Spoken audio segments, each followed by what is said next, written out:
Hello, my name is Ryan Schumacher and I'll be presenting my project on coral health improvement for my food quality management course. The following slides comprise the measure phase of my project. My original problem statement was that my Montipora digitata coral is currently in a poor state of health. Been very little growth and actually some die off in the last 3 months. Typically these corals are actually pretty hardy and grow rather quickly.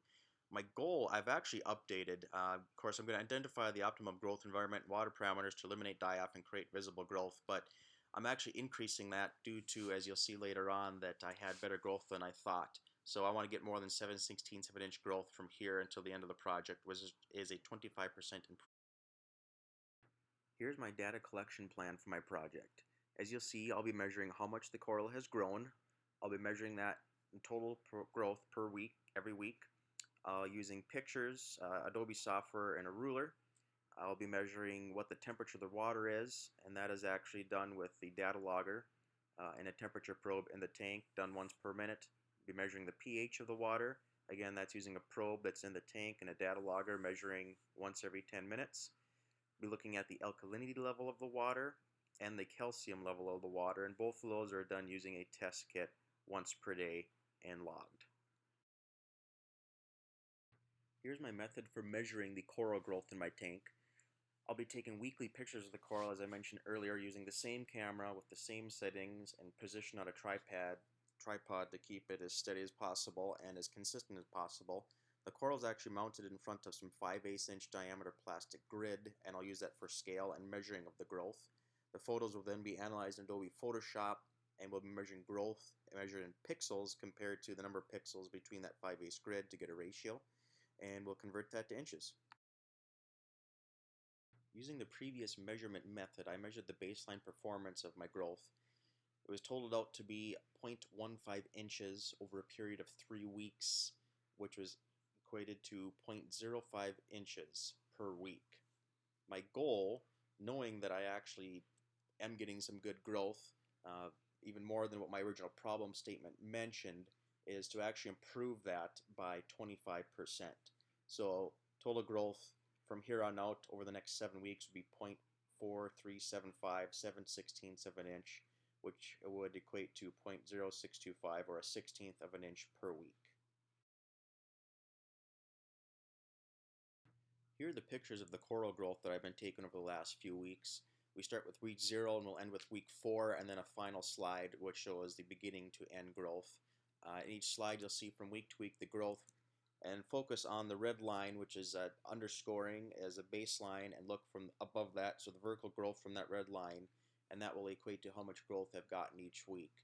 This is focusing on the area of most distinct growth that I've noticed.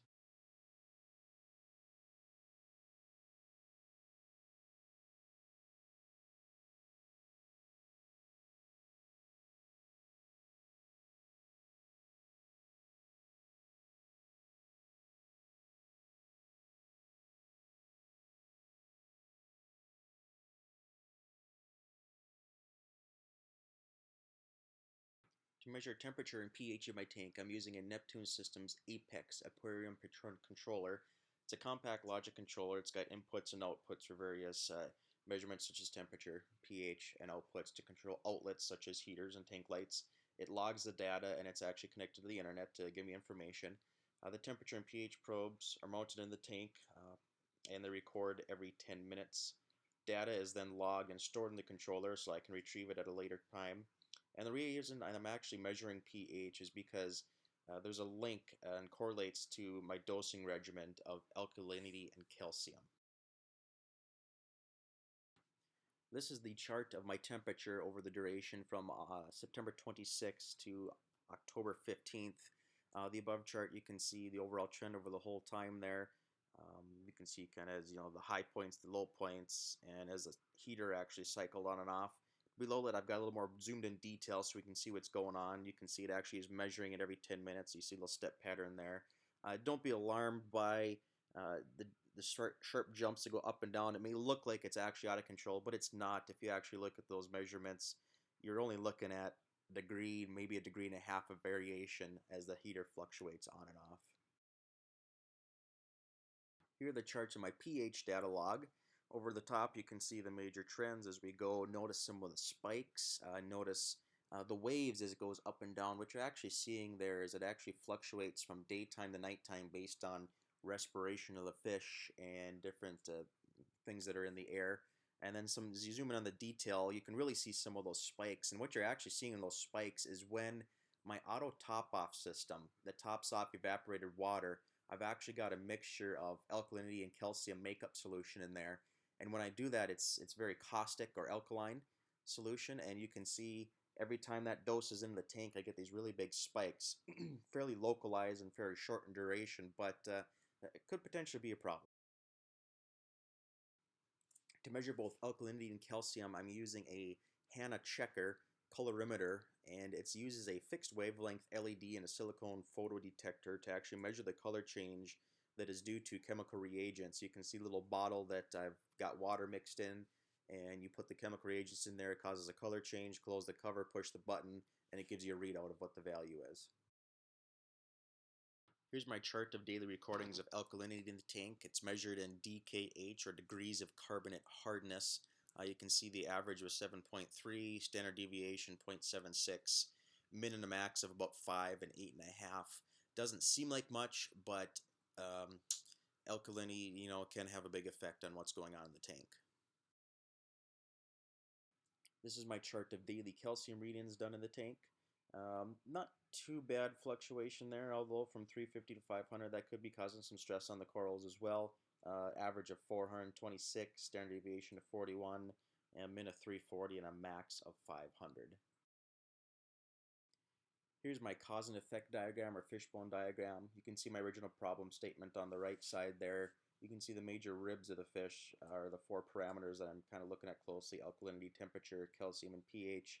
A lot of what you'll see here, if you pause this presentation, just take a moment to look at it, is mostly values that are either too high or too low, out of the range of good temperatures and alkalinity ranges for the corals. And then you'll see other things such as too much fluctuation, or the interaction, as I described earlier, with my auto top off and spikes in those values. This is my failure mode effect analysis table.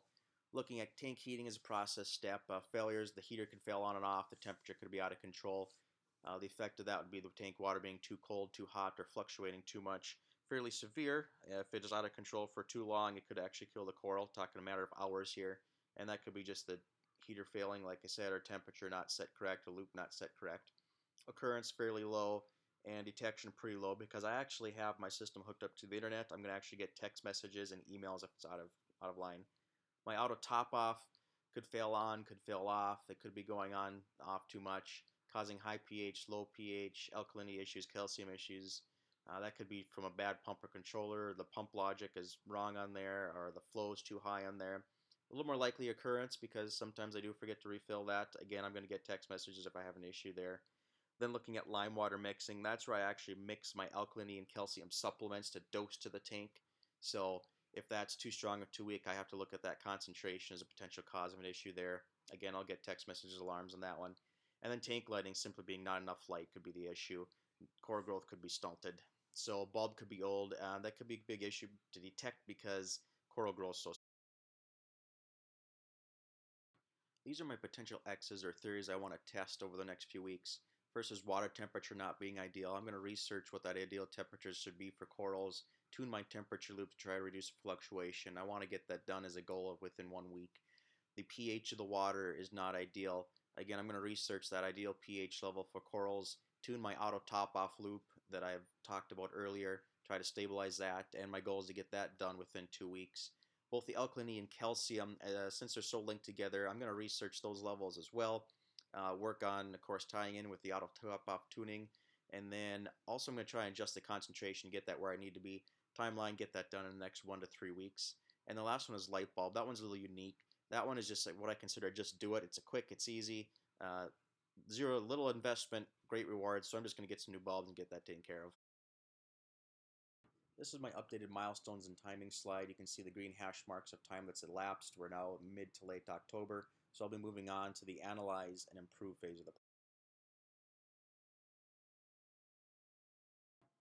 This concludes my presentation, and I'd like to invite everyone's comments and questions and constructive feedback. If you can leave that in the post, that'd be great. Thank you.